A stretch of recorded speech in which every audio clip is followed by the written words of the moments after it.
이랑은 천천히 입을 열었습니다.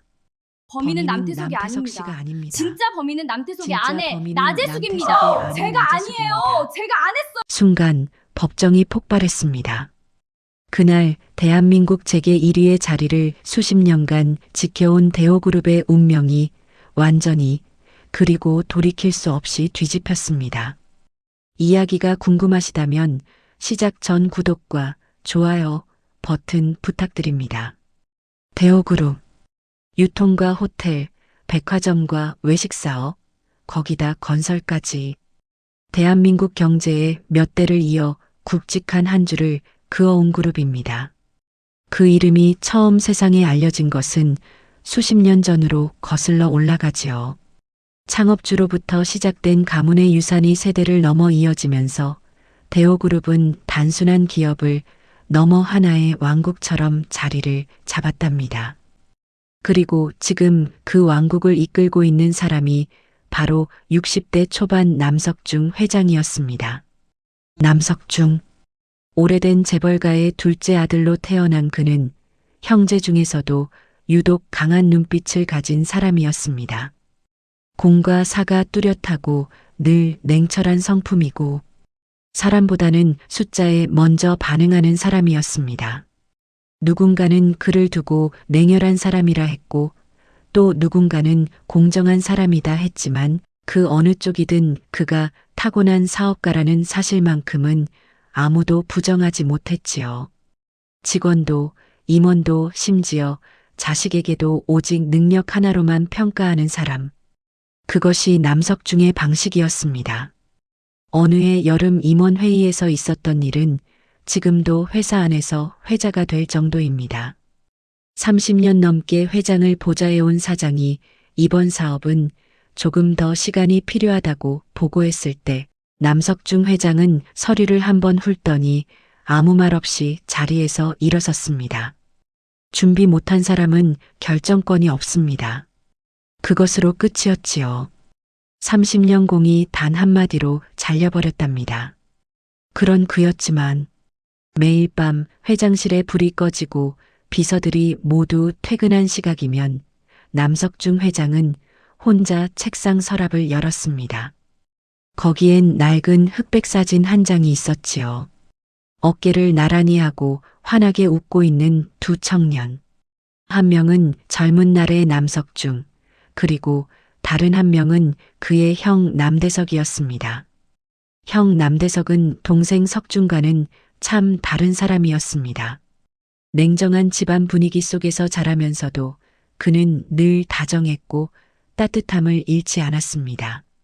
사람을 소중히 하는 사람, 숫자보다 인정을 먼저 읽는 사람, 재벌가의 장남답지 않게 소탈하고 겸손한 성품이라 모든 사람에게 자연스럽게 사랑받던 사람이었답니다. 동생 석중도 형을 마음속으로 깊이 좋아했습니다. 그러나 늘 속을 잘 보이지 않던 성격이기에 겉으로는 티를 잘 내지 않았지요. 아니, 못 냈다고 하는 편이 더 맞을지도 모르겠습니다. 차갑게 키워진 아이라 따뜻한 감정을 어떻게 표현해야 하는지 알 수가 없었으니까요.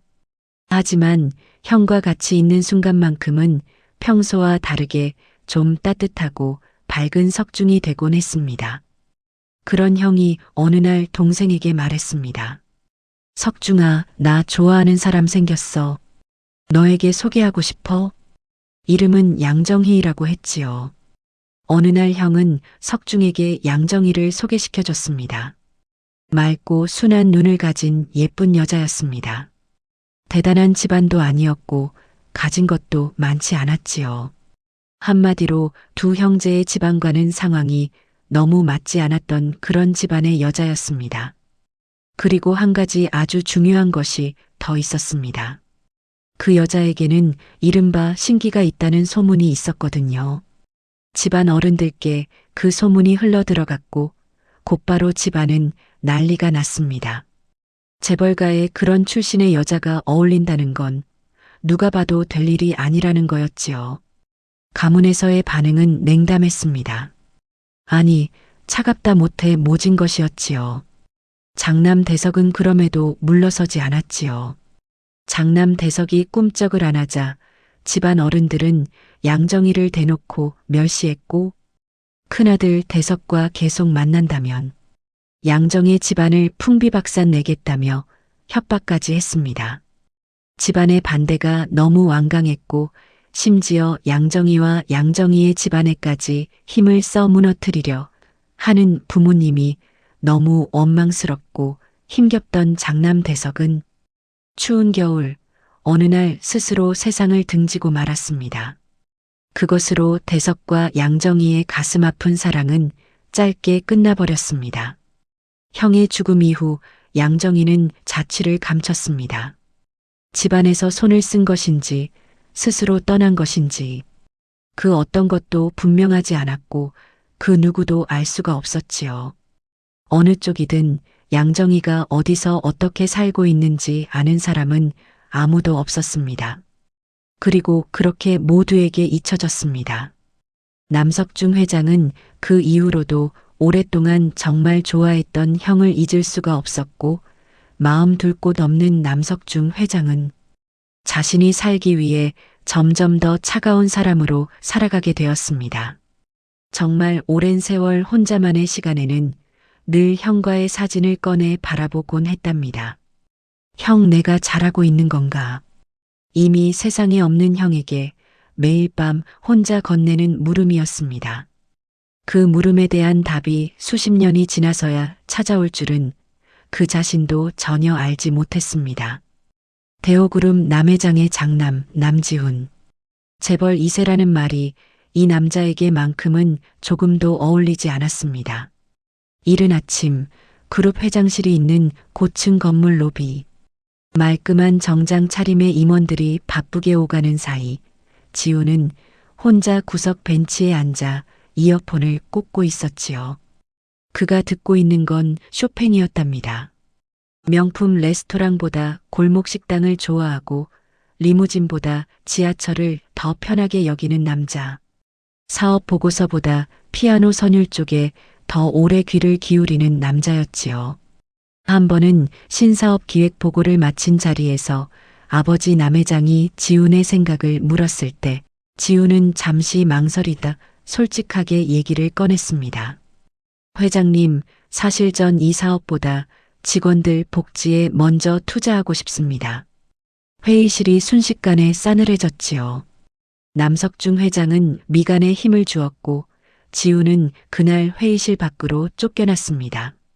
그러나 이상하게도 회의실을 나서는 그의 걸음엔 아무런 위축도 없었지요. 사람을 소중히 대하지 않으면 그 어떤 사업도 잘 될 수 없다는 그의 믿음은 회의 중 쫓겨난다 해도 끝내 흔들리지 않았답니다. 하지만 그의 가정생활은 그 담담함으로도 버티기 어려운 것이었습니다. 정략결혼. 대호그룹의 위상과 정재계의 연결을 위해 남석중 회장이 직접 골라준 아내 최시연.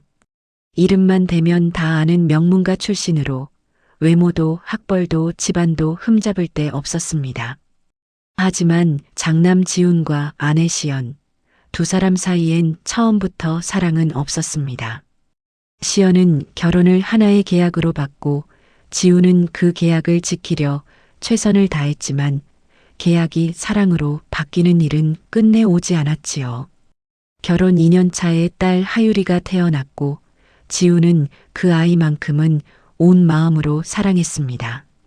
그리고 결혼 5년 차 어느 날 지훈은 보지 말아야 할 아내의 외도를 직접 목격하고 말았습니다. 출장 일정이 하루빨리 끝나서 예정보다 일찍 돌아오게 되었는데 아파트 지하 주차장에 도착한 지훈은 출장 가방을 들고 차에서 내렸습니다. 즐비하게 세워있는 고급 승용차 사이에 좀 흔들리고 있는 차가 있었습니다. 자연스럽게 눈길이 그 차로 갔고 그 차 안에서 두 남녀가 너무 과감한 애정행각을 벌이는 장면을 본의 아니게 보게 되었습니다. 잠시 후 차 안에 있는 여자가 자신의 아내라는 걸 알고 넋이 나가버렸습니다. 지훈은 움직일 수가 없었습니다. 그 자리에서 그냥 보고만 있었습니다. 한참 후 남녀가 진하게 작별 인사를 하고 차에서 내리던 순간 아내와 눈이 마주쳤습니다. 아내도 놀라긴 했지만 어차피 발뺌을 할 수도 없는 상황이었기 때문에 이내 차분하고 당당한 표정으로 먼저 말을 이어갔습니다. 언제부터 거기 있었던 거야? 어차피 이렇게 된 거 우리 헤어지자. 우리 사이에 처음부터 사랑은 없었잖아. 아내는 아주 오랫동안 내연남과 만나고 있었습니다. 지우는 대답 없이 잠시 서 있다 돌아섰습니다. 이상하게 화가 나지 않았습니다. 그것이 더 슬픈 일이었지요. 화가 나지 않는다는 건 이미 그 결혼이 완전히 끝나 있다는 뜻이었으니까요. 이튿날 아침 지우는 어제 이후로 집을 들어오지 않고 있는 아내 시연에게 전화를 걸어 조용히 말했습니다. 그래, 그렇게 하자. 우리 그만하자. 법정 공방도 재산 분쟁도 언론 플레이도 없었습니다. 아내 시연은 일이 커져봤자 자기에게 그리고 자기 친정에 유리할 게 없다 판단했고 이미 부유할 만큼 부유하기 때문에 재산 분할 같은 건 관심조차 없었기에 조용히 정리를 했습니다.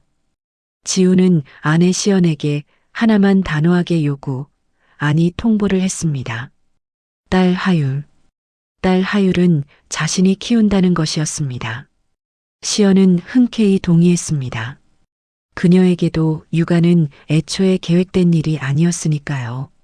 지우는 4살짜리 딸과 살고 있던 대호그룹 최고급 아파트 펜트하우스를 정리하고 좀 아담하지만 하율이와 함께 오붓하게 살 보금자리로 이사를 했습니다. 아버지 남석중 회장은 아들이 이혼을 한 정확히 이유를 알지 못한 상황에서 지훈을 심하게 나무랐습니다. 못난 놈, 그룹에 큰 흠을 남겼어. 집안의 장남인 내가 지금 제정신이냐? 지훈은 자초지종을 설명하는 대신 짧게 답하고 전화를 끊었습니다. 아버지, 저는 괜찮습니다. 걱정 마세요. 그리고 죄송합니다. 그것이 지훈의 할 수 있는 말의 전부였습니다. 이혼 후 반년쯤 지났을 때였습니다. 지훈은 딸 하율을 데리고 자주 산책을 다녔는데 어느 날 산책 중 갑자기 무언가를 보고 걸음을 멈췄습니다. 피아노 그림이 그려진 작은 현수막 하나가 걸려 있었습니다. 현수막에는 가람동 주민 음악 동아리 함께 하실 분 환영합니다. 하율이 먼저 현수막을 가리키며 소리쳤습니다. 아빠, 피아노 그림이야, 피아노. 음악을 좋아하던 지훈과 딸은 현수막이 걸려있던 건물로 자연스럽게 발걸음을 옮겼습니다. 작은 다목적실 안에는 낡은 야마하 피아노 한 대가 놓여 있었고 그 앞에 한 여자가 앉아 있었습니다. 드뷔시의 달빛. 연주는 완벽하지 않았습니다. 군데군데 박자가 틀렸고 감정이 넘쳐 페달이 과했지요. 하지만 그 연주에는 무언가가 있었습니다. 기교가 아닌 그것, 기술이 아닌 그것, 그냥 음악을 진심으로 사랑하는 사람의 선율이. 지훈은 문 앞에서 한동안 움직이지 못했습니다. 신이랑은 31살 가람동 골목 오래된 원룸에 혼자 살고 있는 유치원 교사였습니다. 화장기 없는 얼굴, 낡은 카디건. 하지만 이상하게 사람을 잡아끄는 아주 맑은 눈을 가지고 있었습니다. 그리고 더 놀라운 일이 뒤따랐지요. 이랑을 본 하율이 이랑을 향해 뛰어가 안겼습니다. 선생님, 얼마 전 지훈과 하율이 펜트하우스에서 이사하면서 새로 전학 간 유치원의 담임이 바로 신이랑이었습니다. 그날 이후 지훈과 하율은 매주 토요일 그 음악 동아리에 나가기 시작했습니다. 세상에 이런 우연이 있나 싶었습니다. 처음엔 두 사람 모두 어색했지만 아이는 어른보다 빠릅니다. 하율은 자연스럽게 이랑 선생님 곁으로 스며들었고 엄마가 없는 아이의 빈자리를 이랑이 어느새 조용히 채워가고 있었습니다. 동아리에서 함께 연주하고 유치원 행사에서 마주치고 어쩌다 비가 오면 같이 우산을 쓰고 걷고 두 사람은 그렇게 조금씩 아주 자연스럽게 가까워져 갔지요. 결정적인 계기가 된 건 초겨울로 접어든 어느 날 저녁의 일이었습니다. 지훈이 회사 회식 자리가 있어서 동아리에 참석을 못했던 어느 날 동아리 연습을 마치고 집으로 돌아가던 이랑이 골목길에서 혼자 헤매고 있는 할머니를 만났습니다. 치매 증상이 있어 집을 찾지 못하고 계시던 할머니였습니다. 이랑은 그냥 지나치지 못했습니다. 할머니 손을 꼭 잡고 인근 파출소로 향했고 가족 연락처를 수소문하고 경찰의 도움을 받아 할머니를 가족품으로 모셔다 드렸습니다. 그러는 동안 두어 시간이 흘렀습니다. 할머니를 보내드리고 집으로 돌아오다 보니 시간이 제법 늦어졌습니다. 마침 그 시각 회식을 마치고 귀가하던 지우는 늦게라도 이랑이 보고 싶다는 충동이 강하게 들었고 그런 자신의 마음을 오늘 꼭 고백을 하고 싶었습니다. 집으로 향하던 지우는 급히 차를 돌려 이랑의 집 앞으로 갔습니다. 주차를 하고 차에서 나오는 찰나 집 앞으로 걸어오는 이랑과 마주쳤습니다. 이랑은 분명 지친 얼굴이었지만 이상하게도 행복해 보였습니다. 무슨 일이 있었냐는 지훈의 물음에 이랑은 수줍게 웃으며 말했지요. 아, 사실은 길에서 헤매던 치매 할머니가 계셔서 집 찾아드리고 오는 길이에요. 좀 힘들지만 너무 기분이 좋네요. 그 짧은 대답 하나에 지우는 생각했습니다. 아, 이 사람은 다르다. 이렇게 마음이 따뜻한 이랑을 사랑하지 않을 수가 없었습니다. 지우는 수줍지만 정식으로 자기의 속 마을을 얘기했고 이랑의 마음도 확인할 수 있었습니다. 토요일인 다음 날 처음 밥을 함께 먹게 되었습니다. 딸 하율도 함께였지요. 하율이 조르는 바람에 간 동네 분식집에서 순대볶음에 떡볶이, 라면을 먹었습니다. 재벌 2세 가족이 하는 외식치곤 너무 보잘것없었지만 지우는 그날이 자기 인생에서 가장 따뜻하고 행복한 식사였다고 생각했습니다. 같은 시각 대호그룹 본사 42층 차남 남태석의 집무실 창 밖으로 서울 야경이 펼쳐져 있었습니다. 남태석은 그 야경을 보며 매일 같은 생각을 했지요. 저게 다 내 것이 되어야 하는데 형 지훈이 사람 냄새 나는 남자라면 태석은 딱 재벌 2세다운 인정도 없고 욕심 많은 그런 남자였습니다. 명품 시계, 고급 외제차, 화려한 사교 모임. 그것이 그의 일상이었고 그것만으로는 늘 부족했지요. 그는 후계자 자리를 원했습니다. 피아노나 치고 직원 복지 타령이나 하는 형이 왜 장남이라는 이유만으로 모든 것을 가져가야 하는지 도무지 이해할 수 없었습니다. 아버지의 눈길이 언제나 형에게 더 오래 머문다는 걸 태석은 알고 있었지요. 그것이 그를 조금씩 하지만 아주 깊이 갉아먹었습니다. 그의 아내 나재숙도 남편 태석과 같은 부류의 사람이었습니다. 재숙의 아버지는 대호그룹 협력사 대표였습니다. 재숙은 처음부터 목적이 있었지요. 사업에 관심이 없는 대호그룹 장남에 비해 차남은 야망도 있고 후계자가 될 확률이 놓아 보였으니까요. 재숙은 예뻤고 영리했고 무엇보다 계산이 빨랐습니다. 태석에게 접근하는데 6달, 결혼을 성사시키는데 1년이 걸렸답니다. 그런데 막상 결혼을 하고 보니 남편 태석이 후계자가 아닐 수도 있다는 사실이 눈이 들어왔습니다. 그것이 재숙을 미치게 만들었지요. 사교 모임에서 재숙은 웃는 얼굴로 남편을 띄웠지만 그 말 안에는 늘 칼이 들어 있었습니다. 그녀의 무서운 야망은 표면 아래에서 천천히 끓어오르고 있었습니다. 어느 날 밤 재숙이 태석에게 낮은 목소리로 말했습니다. 형님만 없어지면 끝이야. 그것은 그냥 하는 말이 아니었지요. 그녀의 머릿속에서는 이미 계획이 돌아가고 있었습니다. 한편 태석은 회사 안에서도 자기 방식으로 영역을 넓혀가고 있었습니다. 협력사 계약 과정에서 리베이트를 받고 자회사 주식을 내부 정보로 미리 사들였지요. 태석은 몰랐습니다. 하지만 이런 일은 반드시 덜미가 잡히기 마련이지요. 지훈과 이랑이 사귄다는 소문은 생각보다 빠르게 퍼졌습니다. 대호그룹 내부는 물론이고 재계 모임에서도 수군거림이 끊이지 않았지요. 대호그룹 장남이 동네 유치원 교사와 사귄다는 말이 돌았습니다. 그 소문은 당연히 남석중 회장의 귀에도 들어갔지요. 회장은 지훈을 불러 단호하게 물었습니다. 유치원 교사나 하는 여자를 만나는 게 맞냐? 내가 제정신이냐? 지훈은 고개를 숙이지 않았습니다. 네, 맞습니다. 정말 따뜻하고 똑똑한 여자입니다. 하율이도 너무 좋아합니다. 회장은 또다시 미간에 힘을 주고 한숨을 낮게 쉰 뒤 지훈을 나가라 했습니다. 남 회장은 이랑이 탐탁지 않았고 계산적이지 못한 장남 지훈이 너무 답답했습니다. 그 후 이상한 일들이 벌어지기 시작했습니다.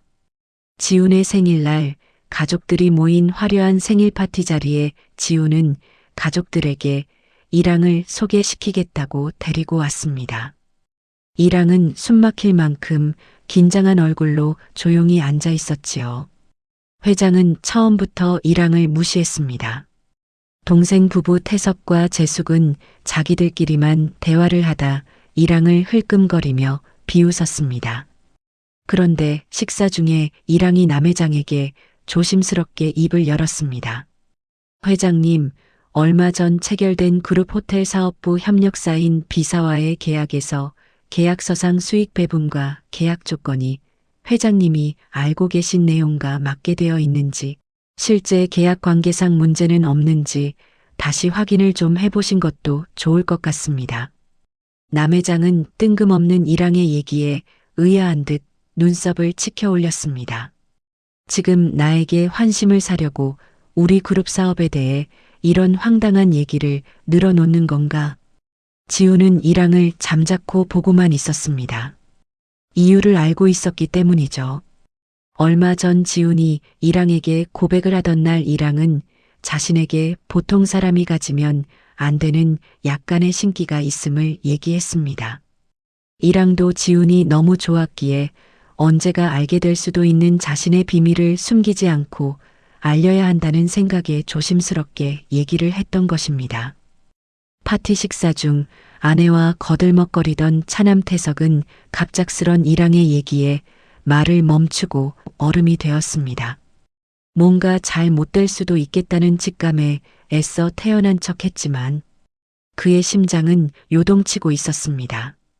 이랑의 말을 무시하는 듯 했던 남 회장은 이랑의 말이 계속 귀에 맴돌았습니다. 밤새 잠을 설치던 남 회장은 결국 다음 날 아침 비서진의 지시를 내렸고 계약에 관한 은밀한 뒤 조사를 진행시켰습니다. 협력사와의 계약은 둘째 아들 남태석 전무지휘 하에 이루어진 계약이었습니다. 꼼꼼하게 조사가 끝난 후 밝혀진 진실은 계약서에 협력사 밀어주기식 유리한 조항을 디테일한 부분에 교묘하게 여러 포함시켰고 그 대가로 협력사는 남태현 이사 개인 계좌로 거액의 리베이트 금액을 보내고 있는 상황 정황을 추측할 수 있는 단계까지 확인하게 되었습니다. 하지만 증거가 불충분하다며 태석은 발뺌을 했고 교묘하게 그 상황을 벗어날 수 있었습니다. 그렇게 사건은 흐지부지 일단락됐습니다. 하지만 그 후부터 남석중 회장은 둘째 아들 태석을 계속 주시하게 되었고 한편 남 회장은 신이랑 그 여자가 어떻게 그 상황들을 감지했는지 도무지 이해할 수 없어 의문이었습니다. 안 듣는 삶을 살아야 평탄하게 살 수 있다고 어머니로부터 철저한 교육을 받고 자랐습니다. 신이랑 어머니 양정희는 자신들의 평범하지 않은 그 능력 때문에 딸 이랑이가 손가락질 받거나 힘들어지는 것이 싫었으니까요. 그래서 이랑도 늘 평범한 사람처럼 생활하며 본인의 능력을 절대 티내지 않고 최대한 억누르며 생활을 했었는데 사랑하는 지훈과 관계된 부분에서는 신이랑도 어쩔 수가 없었습니다. 자신도 모르게 신기가 발동되곤 했습니다. 어느 날 이랑은 지훈에게 물었습니다. 지훈 씨 저번에 본 이 부장님은 어떤 분이야? 얼마 전 이랑이 지훈을 만나러 회사에 갔다가 본사 로비에서 지훈과 함께였던 이 부장을 보게 되었고 이 부장의 눈을 보는 순간 좋지 않은 감을 느끼게 되었던 것이었습니다. 오랜 시간 무언가를 숨겨온 사람 특유의 눈빛이었습니다. 2달 정도 후 이 부장이 잦은 퇴사를 했습니다. 5년 전부터 공금 횡령을 해왔던 이 부장은 횡령의 전말이 드러날 것 같은 낌새를 눈치채자 여우같이 잦은 퇴사를 했던 것이었지요. 이랑의 질문을 받던 날 지훈은 얼추 눈치를 챘습니다. 이 부장에게 무언가가 있다는 것을요. 지훈은 조용히 감사팀을 통해 이 부장의 뒤 조사를 하게 되었고 이 부장이 저지른 횡령의 전말이 다 드러났습니다. 그 후 결국 이 부장은 형사처벌을 받게 되었습니다. 남 회장은 장남 지훈에게 일항와의 일화와 이 부장 사건 전말에 대해 보고를 받고 혼자 생각에 잠겼습니다. 신이랑 저 여자 도대체 뭐지? 그 의문과 두려움이 예전 그 누군가와 꼭 닮았다는 생각을 하게 되었습니다. 한편 둘째 아들 태석의 아내 재숙은 이 상황이 마음에 들지 않았습니다. 처음엔 이랑을 하찮은 존재 정도로 여겼는데 이제는 무시할 수 없는 위협처럼 느껴지기 시작한 것이지요. 재숙은 조용히 이랑에 대한 정보를 모으기 시작했습니다. 가족관계, 재산, 과거 연애사. 하지만 이상했습니다. 이랑의 과거는 지나칠 만큼 깨끗했지요. 오히려 그 깨끗함이 재숙을 더 불안하게 만들었답니다. 지훈과 이랑이 사귄 지 1년이 넘어가면서 두 사람은 결혼을 이야기하기 시작했습니다. 아버지의 남 회장의 반대가 여전했지만 지훈은 밀어붙이기로 했습니다. 이랑을 너무 사랑하게 되었으니까요. 이랑은 남 회장의 반대가 너무 마음에 걸리고 걱정스러웠습니다. 하지만 지훈은 꼭 설득할 거라고 했습니다. 시간이 걸려도 꼭. 그리고 두 사람은 혼인신고를 먼저 하기로 약속했습니다. 날짜를 잡았습니다. 4월 첫째 주 금요일로요.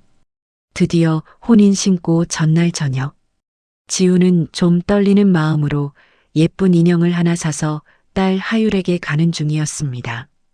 그날 지훈은 하율이에게 이제 이랑 선생님이 하율이의 엄마가 되어주실 거야 라고 얘기를 하려 했습니다. 어쩐지 그날따라 스산한 서울 외곽국도 저녁 7시 20분 맞은편 차선에서 달려오던 트럭 한 대가 갑자기 중앙선을 침범했습니다. 잠시 후 충돌을 하고 말았습니다. 엄청난 굉음, 귀를 찢는 타이어의 마찰음, 그리고 침묵이 이어졌습니다. 지훈의 차는 도로 옆 가드레일을 뚫고 멈췄습니다. 트럭 기사는 가벼운 부상이었지만 지훈은 의식불명이었지요.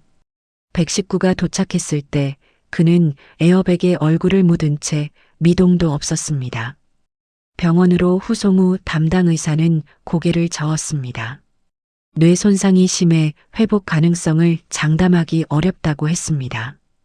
이랑이 병원에 도착한 건 저녁 9시였습니다. 그녀는 그 자리에서 주저앉고 말았습니다. 사고 후 경찰 조사에서 트럭 기사의 졸음운전으로 처리됐습니다. 단순 사고로. 하지만 이랑은 무언가 이상하다고 느꼈습니다. 사고 당일 오후 지훈이 이랑에게 보낸 문자가 있었습니다. 무슨 일인지 오늘 동생 태석이한테 문자가 왔어. 평소랑 다르게 안부도 묻고 퇴근 몇 시에 하냐며 잘 들어가라고. 이랑은 그 문자를 몇 번이고 다시 읽었습니다. 그리고 조용히 중얼거렸지요. 이건 사고가 아니야. 중환자실 유리창 너머 수많은 기계에 연결된 아들을 바라보는 남 회장의 얼굴은 누구도 본 적 없는 침울한 표정이었지요. 예전에 먼저 간 자신의 형 남대석을 떠올렸습니다. 자신이 너무 좋아하고 의지했던 자신의 형처럼 큰 아들을 보내는 것 아닌지 너무 불안했습니다. 자신의 형과 성향이 너무 닮은 큰아들 지훈을 남 회장은 마음속으로 너무 의지하고 있었습니다. 그러나 그는 울지 않았습니다. 그저 주먹을 꽉 쥘 수밖에 없었습니다. 그 옆 멀찍이 이랑이 힘없이 앉아 있었습니다. 한참 아들을 바라보고 서 있던 회장은 이랑을 보고 말했습니다. 법적 관계도 없는 사람이 여기 있을 이유가 있나? 이제 더 오지 말고 있게 해. 이랑은 잠시 고개를 숙였다가 다시 들었습니다. 있습니다. 이유가 있습니다. 저는 그 사람을 계속 사랑하니까요. 그리고 갑자기 도로록 이랑의 눈에서 눈물이 떨어졌습니다. 오늘이 법적 부부가 되기로 약속했던 날이었습니다. 회장은 더 말하지 않았습니다. 이랑은 사고 이후 계속 병원을 지켰습니다. 매일 아침 출근 전에 와서 지훈의 손을 잡고 갔습니다. 퇴근 후엔 물리치료사에게 배운 방법으로 지훈을 마사지해 주었고 밤에는 그에게 책을 읽어 주었지요. 일주일이 지나고 한 달이 지나고 계절이 바뀌었습니다. 엄마도 없고 아빠도 쓰러진 아이 하유리를 이랑은 퇴근길마다 같이 데리고 병원에 왔습니다. 하율은 아빠 귀 옆에 대고 오늘 유치원에서 있었던 일을 조잘조잘 열심히 말했습니다. 하율아, 하율이 얘기를 아빠가 눈 감고 다 듣고 계셔. 이랑은 하율에게 늘 그렇게 말했지요. 그 광경을 병실 밖에서 지켜보던 남석중 회장은 처음으로 시선을 내리깔고 깊은 생각에 잠겼습니다. 남 회장이 보는 이랑은 너무 대단했습니다. 하지만 그냥 인정하기 싫었습니다. 하지만 저 이랑이 있어서 병상에 누워있는 아들이 조금이나마 외롭지 않고 행복하게 누워있지 않을까? 손녀 하유리도 저렇게 저 여자를 따르는데 진정 뗄 수 없는 인연인 것인가? 회장은 돌아서며 마음에도 없는 말을 내뱉었습니다. 독한 것, 그것은 부정의 의미가 아니었습니다. 칭찬이었지요. 그리고 고마움이었습니다. 본인도 몰랐겠지만요. 지훈이 쓰러진 지 4달이 지난 어느 날 남석중 회장은 한 통의 전화를 받았습니다. 발신자 양정희. 그 이름을 보고 회장은 한동안 전화를 받지 못했지요. 수십 년 전 기억 속 깊이 묻어두었던 이름이었습니다. 형 남대석이 사랑했던 여자. 집안에서 천대하고 멀리 쫓아냈던 여자. 회장은 결국 전화를 받았습니다. 이틀 후 남석중 회장은 비서진들을 물리고 혼자 서울 외곽의 작은 한식집을 찾았습니다. 맞은편에 앉은 여자는 그동안 소식을 알 수 없었던 형이 사랑했던 양정이었습니다. 30여 년이 지나 처음 만난 양정이는 세월이 묻어나는 외모가 되었지만 눈빛만큼은 예전 그대로 맑게 살아 있었습니다. 두 사람은 한동안 말이 없었습니다. 오랜 침묵 끝에 양정이가 먼저 입을 열었습니다. 아드님 일에 대해 들어 알고 있습니다. 얼마나 마음고생이 심하실지. 회장의 표정이 굳었습니다. 양정이가 천천히 말을 이어갔습니다. 지금 아드님 옆을 지키고 있는 아이가 제 딸이에요. 그리고 한참 뒤 더 조용한 목소리로 덧붙였습니다. 그 아이 아버지가 대석 씨입니다. 그 말이 한동안 공기 속에 떠 있었습니다. 남 회장은 최대한 티를 내려 하지 않았지만 속으로 너무 놀랐습니다. 30년 전에 세상을 떠난 형. 회장은 기억했습니다. 형이 어느 날 자신에게 소개해줬던 그 여자를 가문에서 신기가 있다며 천대를 하고 결국 몰아냈던 그 여자를요. 형이 죽고 난 뒤 자취를 감춘 그 여자가 30년 넘는 세월 동안 홀로 조용히 딸을 낳아 키웠고 그 딸이 지금 자신의 아들 곁을 지키고 있었던 신이랑이었습니다. 왜 이 사실을 그때 알리지 않고 지금 말하는 거냐고 회장이 물었습니다. 양정희는 대답 대신 천천히 서류 봉투 하나를 남 회장에게 넘겼습니다. 어리둥절해하던 남 회장은 일단 서류를 꺼내어 자세히 보기 시작했습니다. 남대서과 딸 이랑이의 유전자 검사 결과지였습니다.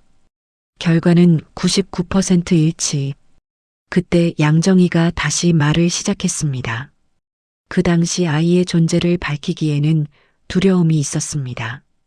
대석 씨의 집안이 제 아이를 인정하지 않을 수도 있고 아이와 저와의 관계를 끊게 만들 수도 있다는 생각에 제가 할 수 있는 최선의 방법이었습니다. 지훈이 사고를 당하기 전 이랑이와의 결혼 허락을 받기 위해 양정희를 찾아왔었습니다.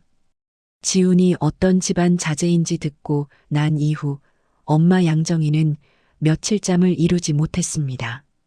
너무 질긴 그 집안과의 인연이 가슴 아팠지만 그날 지훈의 눈을 보는 순간 이랑의 아버지 대석과 같은 기운이 느껴지는 그 맑은 눈을 잊을 수가 없었습니다. 지금까지 딸에게 아버지에 관해 얘기하지 않았던 엄마 양정희는 그 이후에도 딸에게 아버지에 관해 얘기를 할 수가 없었습니다. 너무 사랑하는 둘 사이를 갈라놓을 수가 없다고 판단을 했던 겁니다. 양정희는 남 회장에게 계속 말을 했습니다. 오랜 세월 그 집안에 얽히게 하고 싶지 않아서 딸에게 아버지의 존재를 밝히지 않았고 지훈을 만난 이후에는 더욱더 알리지 못했던 자신의 선택에 대해 덤덤하게 설명을 했습니다. 회장은 눈을 감았습니다. 법적 관계도 없으면서 아들 곁을 지키던 그 여자가 알고 보니 형의 딸이었습니다. 대호가의 피를 이어받은 사람이었지요. 그리고 그토록 이상했던 신이랑의 언행들이 한순간에 이해가 됐습니다. 어머니 양정희에게 물려받은 신기였던 거죠. 한참 뒤 회장이 양정희에게 조용히 물었습니다. 형수님, 따님 인생에 제가 좀 끼어들어도 되겠습니까? 형수님이란 말에 잠시 놀란 양정희가 다시 침착하게 말했습니다. 그건 이랑이가 결정할 일이에요. 지훈이 쓰러진 이후 대호그룹 내부의 권력 구도가 조용히 달라지기 시작했습니다. 후계 구도가 공백 상태가 되자 욕심 많은 남태석이 사실상 실권을 잡아갔지요. 남석중 회장은 아들의 사고 이후 건강이 눈에 띄게 나빠졌고 중요한 결제들이 하나 둘 태석에게 넘어갔습니다. 태석은 기회라고 생각했지요. 자회사 주식 구조를 바꾸고 핵심 임원들을 자기 편으로 포섭하고 협력사 리베이트 규모를 키웠습니다. 낮의 숲도 거들었지요. 사교 모임에서 남편의 경영 능력을 띄우고 임원들 부인들과 관계를 다지며 정보를 모았답니다. 두 사람은 어둠 속에서 완벽한 팀이었습니다. 그런데 그룹 내부에서 균열이 생기기 시작했지요. 협력사 중 한 곳의 실무 담당자가 익명으로 내부 고발 메일을 보낸 것입니다. 수신인은 대호그룹 감사팀. 첨부된 건 계약서 사본, 송금 내역, 문자 기록이었지요. 남태석의 지시로 이루어진 계약 조작과 리베이트 내용이 고스란히 담겨 있었습니다. 그것은 작은 불씨였지요. 하지만 쌓여있던 건초 더미는 충분했습니다. 감사팀이 움직이기 시작했습니다. 태석은 처음에 무시했지요. 감히 내가 누군데 하는 식이었습니다. 하지만 재숙은 달랐습니다. 그녀는 예민하게 감지했지요. 이건 넘길 수 있는 선이 아닐지도 모른다고요. 그리고 재숙은 조용히 준비를 시작했습니다. 남편을 살리기 위해서가 아니었지요. 만약의 경우를 대비해 자신을 살리기 위해서였습니다. 재숙이 가장 먼저 한 일은 브레이크 조작 사고와 관련된 증거를 정리하는 것이었습니다. 일부는 삭제하고 일부는 교묘하게 남겨두었습니다. 화살이 남편에게 향하도록 말이죠. 사실 형 지훈이 사고를 당하던 그날 남편 태석을 조종하여 형에게 퇴근 시간을 알아보게 만든 것도, 그래서 동생의 문자를 남기게 했던 것도 태석의 아내 재숙의 계획된 계략이었습니다. 지훈을 지극정성으로 간호하던 이랑은 사건의 전말을 파헤치는 것도 멈추지 않았습니다. 조용히 사고 당일 상황을 처음부터 다시 차근차근 추적하고 있었지요. 상대방의 눈을 보고 그 사람의 최근 과거 행적을 조금 볼 수 있으나 아주 먼 과거나 앞날까지는 내다볼 수 없었던 이랑이었기에 자신이 지훈의 사고를 막지 못한 것에 대해 너무 가슴이 아팠습니다. 먼저 트럭 기사를 직접 찾아갔습니다. 인천 외곽 트럭 터미널. 버스로 2시간이 걸리는 거리였지요. 이랑은 기사에게 물었습니다. 사고 전날 저녁 누구를 만났고 무엇을 먹었는지 등을요. 뜬금없는 질문에 기사가 당황했지만 이랑은 조용히 기다렸습니다. 기사는 그날 기억이 비정상적으로 흐릿하다고 했습니다. 저녁에 누가 건네준 커피를 마셨는데 그 이후로 멍했다고 했습니다. 이랑이 보는 기사의 눈은 거짓이 아니었습니다. 이랑은 머릿속에서 뭔가 맞아떨어지는 소리를 들었습니다. 졸음이 아니라 약이었습니다. 누군가가 그 기사의 커피에 수면 유도 약물을 넣은 것이었지요. 다음으로 이랑은 국도 CCTV 영상을 확인했습니다. 사고 구간 진입 직전 트럭 뒤를 따르던 차 한 대가 있었지요. 번호판 일부가 가려져 있었지만 차종은 식별이 됐습니다. BMW 5 시리즈. 검정. 이랑은 그 사실을 조용히 메모해 두었습니다. 그리고 사고 차량의 블랙박스 데이터를 교통사고 전문 분석가에게 의뢰했습니다. 경찰이 이미 분석한 데이터였지만 이랑은 다른 눈이 필요하다고 생각했지요. 전문가는 30분 만에 이상한 점을 짚어냈습니다. 일반적인 졸음운전 사고라면 브레이크를 아예 밟지 않거나 아주 늦게 밟는 2가지 중 하나랍니다. 그런데 이 데이터는 브레이크를 분명히 밟았는데 차가 서지 않은 패턴이었지요. 브레이크 오일 라인이 사전에 절단됐을 가능성이 있다고 전문가가 말했습니다. 그렇게 되면 아무리 밟아도 걸리지 않는다고요. 이랑의 손이 떨렸습니다. 브레이크 오일 라인은 저절로 끊기지 않습니다. 누군가가 건드린 것이었지요. 협력사의 실무 담당자가 익명으로 고발한 그 사건 이후 태석에 대한 내부 감사가 시작되었고 결과가 나오면서 검찰 수사가 시작됐습니다. 남 회장은 태석이 후계자가 될 수 있는 자신의 아들임에도 불구하고 공과 사를 분명히 하여 수사를 받게 했습니다. 횡령, 배임, 계약 조작. 기업 범죄치고는 꽤 규모가 컸지요. 언론은 자연스럽게 지훈의 사고와 태석을 연결짓기 시작했습니다. 형을 제거하려 한 것 아니냐는 추측이 공중파 뉴스까지 흘러들어갔지요. 태석은 당황했고 억울함을 주장했습니다.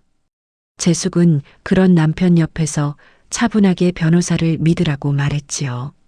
하지만 그 눈빛 깊숙한 곳엔 남편에 대한 따뜻함은 하나도 없었습니다. 그 눈빛을 아는 사람은 아무도 없었지요. 이랑은 이 시점에서도 멈추지 않았습니다. 혹시 태석이 범인이 아니라면 진짜 범인은 누구인가? 이랑은 재숙이 쓰는 차를 알아봤습니다. CCTV에서 본 BMW 5 시리즈 검정은 아니었습니다.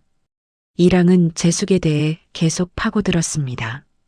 그러던 중 CCTV의 차량이 재숙의 친정 동생 차라는 것을 알아냈습니다. 그리고 재숙의 휴대폰 통화 기록도 법원에 영장을 청구해 받아내기까지 넉 달이 걸렸습니다. 법정 공방, 변호사 선임, 그 모든 과정이 이랑 혼자였지요. 마침내 나온 통화 기록에는 사고 이틀 전 재숙이 동생에게 50분간 통화한 기록이 있었습니다. 사고 당일 오후에 같은 번호에 12분, 사고 발생 후 25분 또 한 번의 통화가 있었지요. 내용은 알 수 없었습니다. 하지만 그 타이밍이 모든 것을 말하고 있었지요. 이랑은 이 자료들을 들고 검찰을 찾아갔습니다. 담당 검사는 처음엔 회의적이었지요. 이미 태석 쪽에 혐의가 집중된 상황에서 방향을 바꾸는 건 쉽지 않다고 했습니다. 이랑은 물러서지 않았지요. 태석이 나쁜 사람인 건 사실이지만 이 사고의 범인은 그 사람이 아니라고, 진짜 범인이 빠져나가게 두면 안 된다고 했습니다. 검사는 이랑의 눈을 봤습니다. 그리고 파일을 다시 열었지요. 재판이 시작됐습니다. 피고는 남태석, 죄목은 횡령, 배임에 더해 살인미수 혐의까지였지요. 방청석은 기자들과 카메라로 넘쳐났습니다. 대호그룹 차남의 재판, 재계 역사상 손에 꼽힐 사건이었지요. 나재숙은 방청석 맨 앞줄에 앉았습니다. 흰색 원피스, 눈가에 맺힌 눈물. 남편을 걱정하는 듯한 아내의 완벽한 연기였지요. 변호인 측은 유능했습니다. 사고와 피고인은 무관하며 단순 교통사고에 과도한 의미를 붙이는 것이라고 했지요. 그리고 그 순간 신이랑이 증인석에 섰습니다. 방청석이 술렁였지요. 식물인간 남자를 간호하던 여자가 증인이라는 말이 돌았습니다. 이랑은 천천히 자리에 앉았습니다. 검사의 물음에 그녀는 차분하게 말을 이어갔습니다. 사고 당일 퇴근 전 지훈에게서 온 문자, 트럭 기사의 비정상적인 기억 공백, 블랙박스 데이터에서 드러난 브레이크 오작동 패턴, 그 차량 정비가 이루어진 날을 추적했고 사고 이틀 전 그룹 차량 관리 업체에 특별 지시가 들어왔다는 사실까지요. 그리고 결정 단서인 CCTV에 잡힌 남태석의 아내 나재숙의 동생 차량까지. 이랑은 방청석의 나재숙을 뚫어지게 바라보며 말했습니다. 그 모든 사건의 지시를 내린 사람은 나재숙입니다. 그 순간 법정 사람들의 놀란 말소리로 아수라장이 됐습니다. 판사가 급히 판사봉을 두드렸습니다. 이랑은 계속했습니다. 사고 이틀 전 재숙이 섭외한 자동차 정비 기술자와의 35분간 통화한 기록, 사고 구간 CCTV에 찍힌 검정 BMW 5 시리즈의 차주인, 친정 동생과의 사고 당일 통화 기록, 그리고 지훈명의 생명보험에 2달 전 수익자로 추가된 나재숙의 이름까지요. 변호인이 이의를 제기했습니다. 추측이라고요. 검사가 파일을 들었지요. 차량 정비 기술자의 진술서, 통화 기록 원본, CCTV 감정서, 보험 수익자 변경 서류 등 하나하나 법정 화면에 올라오면서 나재숙의 얼굴에서 서서히 핏기가 빠져나갔습니다. 남태석은 멍하니 아내를 바라봤지요. 분노도 배신감도 아닌 어이없음과 공포가 그 얼굴에 동시에 흘렀습니다. 태석은 얼빠진 표정으로 힘없이 말했습니다. 여보, 당신이 설마? 재숙은 사납게 팔을 저으며 자신은 아니라고 소리를 쳤습니다. 그 후 나재숙에게도 구속영장이 발부됐습니다. 재판정 복도에서 수갑이 채워지는 순간 카메라 플래시가 터졌지요. 그 사진이 다음날 모든 신문 일면에 실렸습니다. 대호그룹 차남 배우자 장남 살인미수 혐의로 구속. 재계가 발칵 뒤집혔지요. 남태석은 형 살인미수 혐의를 벗었습니다. 하지만 횡령과 배임은 남았지요. 그것만으로도 충분했습니다. 5년 실형, 회사의 모든 직책이 박탈됐고 주식도 강제 처분됐습니다. 태석은 아버지의 눈을 볼 수도 없었고 법정을 나서며 한 번도 뒤를 돌아보지 않았습니다. 아내의 배신, 자기 손으로 쌓아 올린 것들의 붕괴. 그의 눈빛은 텅 비어 있었습니다. 그리고 남석중 회장. 이 모든 일이 벌어지는 동안 회장은 조용히 지켜보고 있었습니다. 큰 아들이 쓰러졌고 둘째 며느리가 그 배우였습니다. 그리고 둘째 아들도 구속됐지. 한 해 사이에 가문이 두 동강 났습니다. 회장은 그날 처음으로 비서에게 일정을 전부 취소하라고 했습니다. 비서가 나가자 남석중 회장은 형이 죽은 이후 30년 만에 처음으로 소리 없이 울었습니다. 창밖 서울 야경을 바라보면서 하염없이 눈물을 흘렸습니다. 재판이 끝난 다음 날 남석중 회장은 직접 지훈의 병실로 찾아왔습니다. 11월 말이었지요. 병원 정원 벤치에 이랑과 함께 나란히 앉았습니다. 앙상한 나뭇가지 사이로 차가운 바람이 불었지요. 회장은 한동안의 침묵을 깨고 말을 꺼냈습니다. 회장은 천천히 형 남대석의 이야기를 꺼냈습니다. 이랑은 그 자리에서 꼼짝하지 않고 모든 이야기를 들었지요.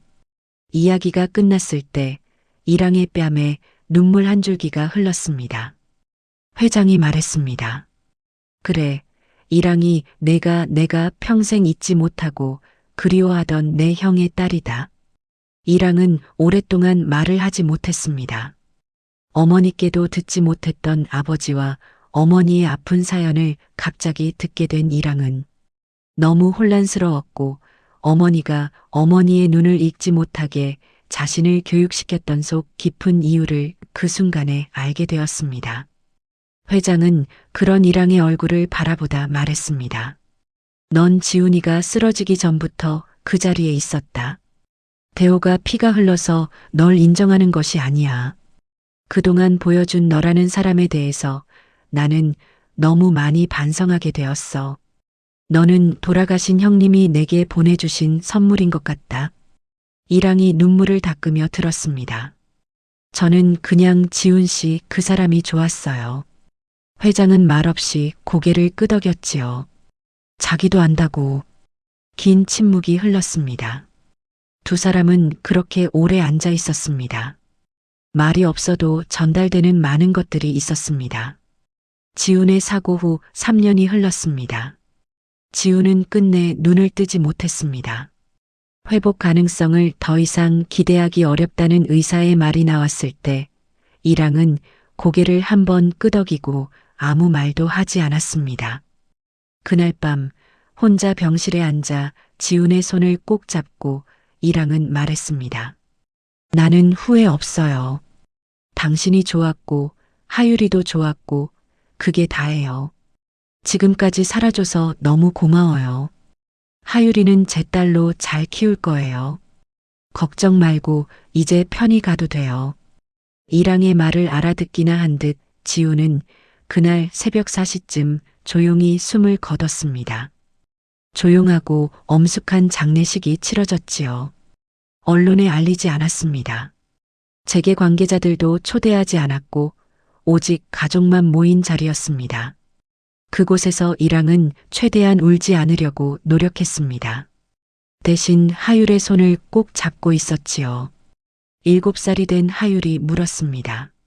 선생님, 아빠 어디 갔어요? 이랑은 아이의 눈을 바라보며 말했지요. 지금 하늘에 계셔. 하율이 잘 자라는 거 보고 계시지. 하율이 말했습니다. 아빠 보고 싶어? 나도 하고 이랑이 답했습니다. 하율은 이랑을 올려다봤습니다. 이랑도 하율을 내려다보았습니다. 두 눈에 눈물이 가득했습니다. 1년이 더 흘렀습니다. 대호그룹 이사회 임시총회. 남석중 회장이 이사들 앞에 섰습니다. 그리고 단호하게 말을 하였습니다. 오늘 제가 추천할 사람이 있습니다.